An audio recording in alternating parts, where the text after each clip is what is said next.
Whoever you are, whatever you're on, from now until we're all recalled to the mothership, hello. Apologies in advance if you can hear fans and aircon running. The temperature here has just reached 1 billion degrees, so I'm going to be taking every measure not to pass out. Today's episode is not meant as an endorsement for illegal drugs of any kind. As you're probably aware by now, I am not a doctor. However, I do have an angle on psychedelics which you might, I hope, find interesting. So get yourself comfortable, open your mind, and let's take the trip.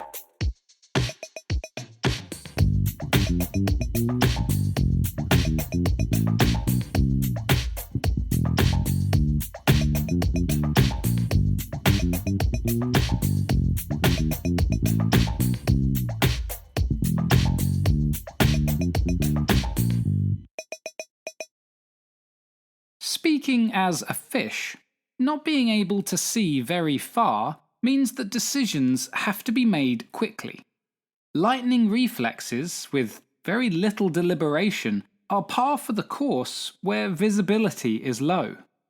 Millions of years ago, coming out onto land was a game changer for our animal ancestors. Seeing to the horizon suddenly meant that creatures could watch life approaching and plan ahead. But predicting the future, running mental simulations further and further forward, reduced how certain we could be. And uncertainty makes any process of making a choice really, really difficult. Martial artists and battlefield medics aren't the only ones who'll appreciate this. All of us struggle to make important life decisions because we know the consequences might be disastrous, both for our future selves and for other people. It's difficult enough to choose from a selection of biscuits, not knowing how many times the plate will get passed around. Accounting for the butterfly effect, each hobnob versus ginger nut selection gets burdened with the unfolding of history in some profound yet chaotic way. Still, these relatively mundane choices aren't likely to teach us anything valuable about the world or ourselves. The decision whether or not to have a child ought to paralyze us with fear for far longer than the biscuit dilemma. Babies, those entirely new threads of contingent autobiographical experience destined to become interwoven in the fabric of countless other lives, are no small thing. All our choices sit somewhere on the ramification scale from party rings to procreation, with the potential to change our fate for better or worse. Ordinarily, with no first-hand experience to draw on, we might look to others for inspiration and guidance. Interrogating those who have taken the plunge first seems a sensible way to assess pros and cons. The logic fails, however, when a decision risks altering who we are. Sometimes we're confronted with a choice so important and with such powerful repercussions, it will influence the way we make decisions from that moment onwards. This is to say that the version of yourself who makes the choice will forever cease to exist once its effects have been felt. Obvious examples are things like surviving a brush with death, pouring your life savings into a new business venture, or committing a crime that lands you in prison. All of these are transformative experiences. But there are other, less obvious, more nuanced examples that we may not think to consider. Losing one of your primary functions, like sight, mobility, hearing, etc., must be absolutely terrible. I won't attempt to convey the depth of such a tragedy in words, except to say that I wouldn't wish it on anyone. Most of us would probably try to protect people from this kind of trauma, even without their express consent. Yet, the decision to treat a person's disability isn't so simple. Few know what it's like to see for the very first time after a lifelong blindness. I imagine it's terrifying. Even when a restorative medical procedure has a net positive effect, discharged patients may suddenly find themselves in an unfamiliar world, learning to cope, possibly without the sympathetic community that they once had. In fact, anything that overhauls a substantial part of our personal identity could be regarded as traumatic, or transformative, or both. Long-term sufferers may not wish to be cured through fear of the unknown. My lack of religious conviction has often been viewed by some as a kind of blindness. With nothing but respect on each side of the divide, no amount of disagreement, evidence, or reasoning seems to shake people's confidence when their identity is at stake. And this is a criticism that I direct at myself as much as anyone. No one wants to be gullible. We all try to apply the right dose of skepticism, believing ourselves to be clear thinkers, grasping reality for what it is. Yet this leaves little room for self-doubt, or any possibility that we may be deluding ourselves.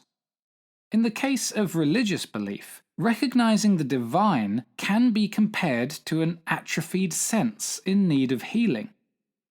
Once our mind is open to God's presence, it can be felt everywhere.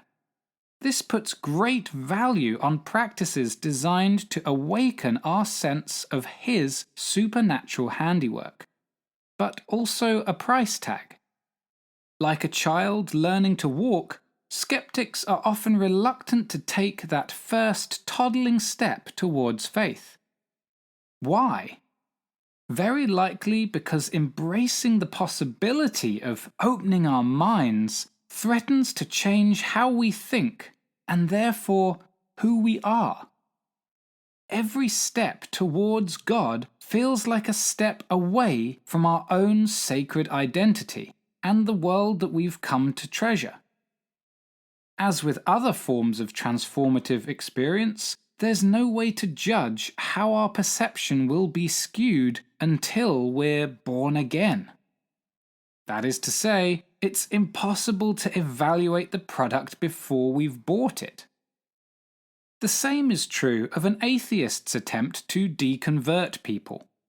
Here, believers are being asked to gamble their identity in an uncontrollable process that will strand them in an alien world.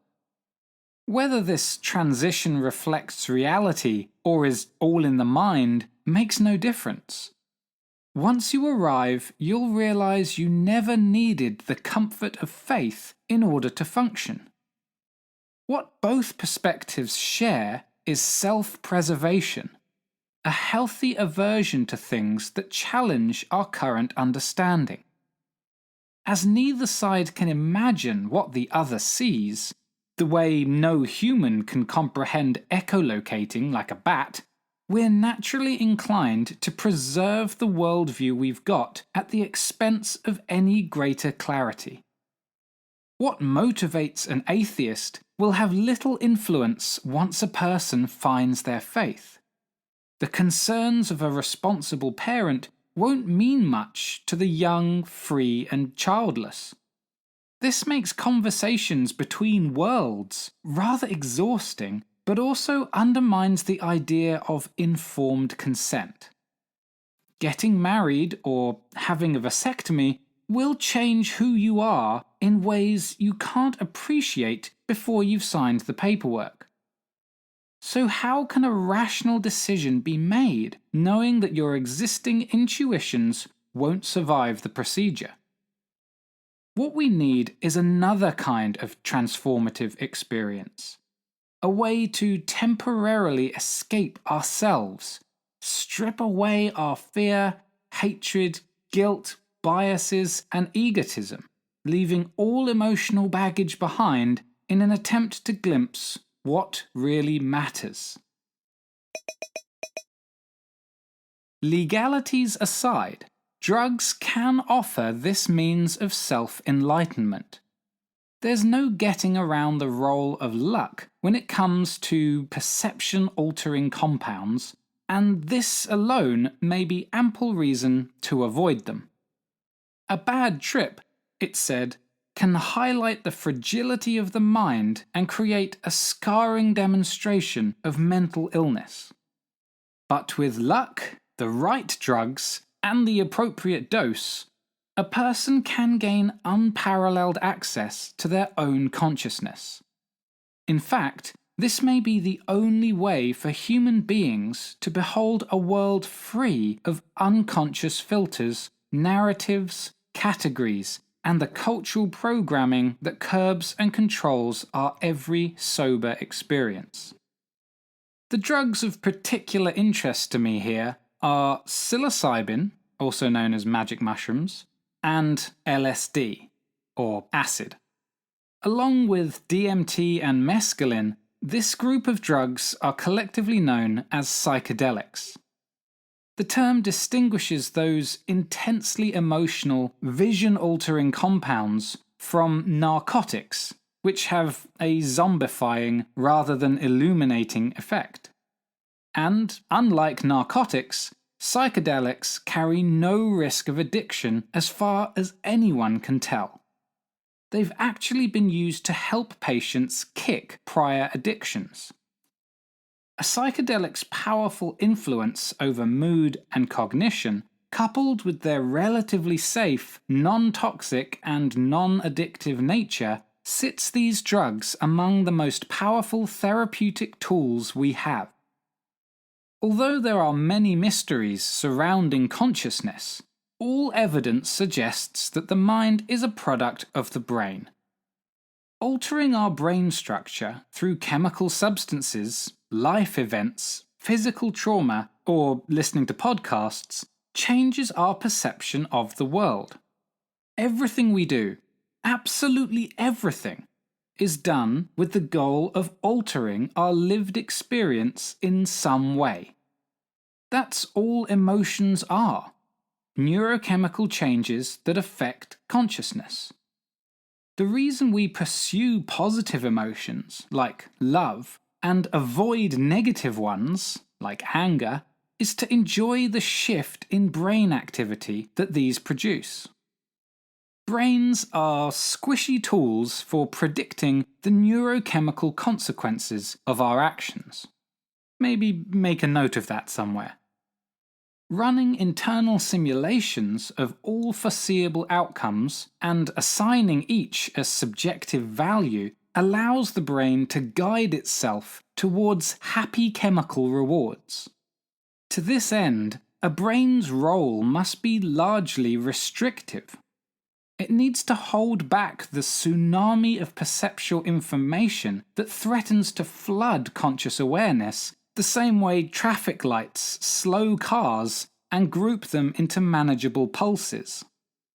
Deliberately messing with the system not only reveals the degree to which our minds invent reality, but also confirms the biological basis of all mental, emotional, and spiritual experience. Psychedelic trips have been carefully studied under laboratory conditions for decades now, and can be classified like personality types. I'd like to offer the acronym SCRIPT to capture 6 commonly reported psychedelic effects. Firstly, trips are often regarded as highly precious or sacred. That's the S. Scores of human lab rats rate these experiences months later, alongside other hugely significant events in their lives, such as the birth of a child or the death of a parent. They are impressively compelling and deeply meaningful, even though participants realize that they were on drugs. Another frequent result is a sense of holistic connectedness. C. Experiencing the unity of all people and all things gives volunteers a lasting gregarious bent. It's both humbling and instructive to absolutely know that we and the world are one. Which brings us to R. Some psychedelic revelations feel more real than everyday existence. This feeling of increased truth commonly inspires reverence, if not a complete spiritual re-evaluation once you've returned to Earth. And then there's I, that strange ineffability or indescribablishness. Being unable to convey their experience in mere words grants a mystical dimension to a participant's visual illusions, elevated emotions, dissolution of category, and loss of their discrete sense of self. Despite this, on average, people's psychedelic experiences are overwhelmingly positive. That's P. Feelings of open-heartedness, joy, and prosociality arise far more often than negative emotions. Lastly then, for T, these chemicals bestow a transcendence of time and space. Past and future merge with the present. Surroundings either become infinitely vast or totally empty. And right now takes on unrivaled importance. Compared to studies into the effects of other drugs, only psychedelics seem to influence people's major life choices going forward. That's what's so intriguing about them. Depriving yourself of such an experience may forfeit one of the most revealing, informative, and defining transformations a person is capable of undergoing. Coming down is to witness how normal daily concerns gradually obscure the greater truths experienced using psychedelics. You can't deny having seen and felt the possibility of living in a richer, more engaging way. But should anybody want this kind of revelation? Constant appreciation of life's beauty and significance sounds like work.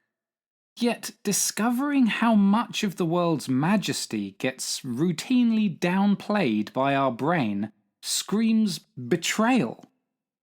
Perhaps this is why psychedelic trips don't get filed away with regular memories.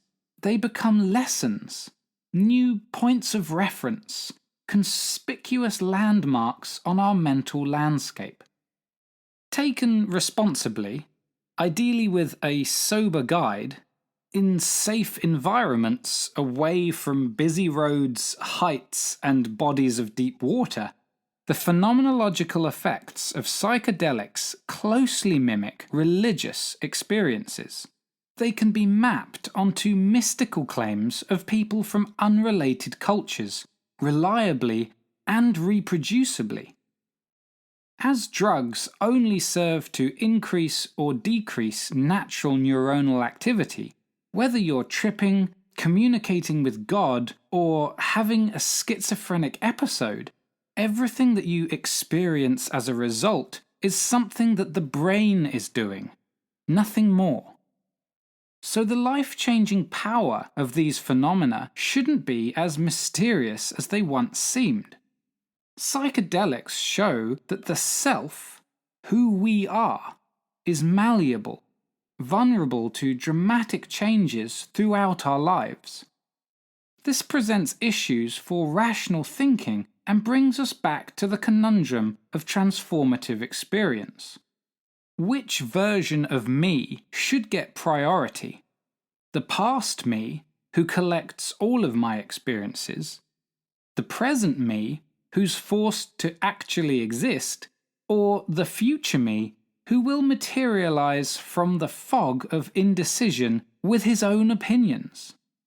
If there were no weightier decisions in life than choosing from a biscuit selection, or there was no significant trade-off between potential versions of your future self, we might be able to perfect fish-like rapid resolve. But this is not the world in which we find ourselves. Instead, our conviction has to rely heavily on our past experience and the testimony of others. Psychedelics are an alternative, more unruly yardstick. They teach us things that can't be expressed in other ways, like the value of the unfamiliar and how to empathize with everyone, no matter what their situation.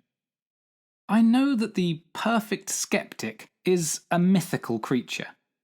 Nobody can fully grasp every possible worldview from every possible angle and assess each objectively and infallibly. Nor does anyone possess an irreducible, authentic self to stay true to. This may be the most important lesson. We should care about the ineradicable uncertainty of every trade-off in every choice and realize that abstinence can degrade our lives as surely as excess.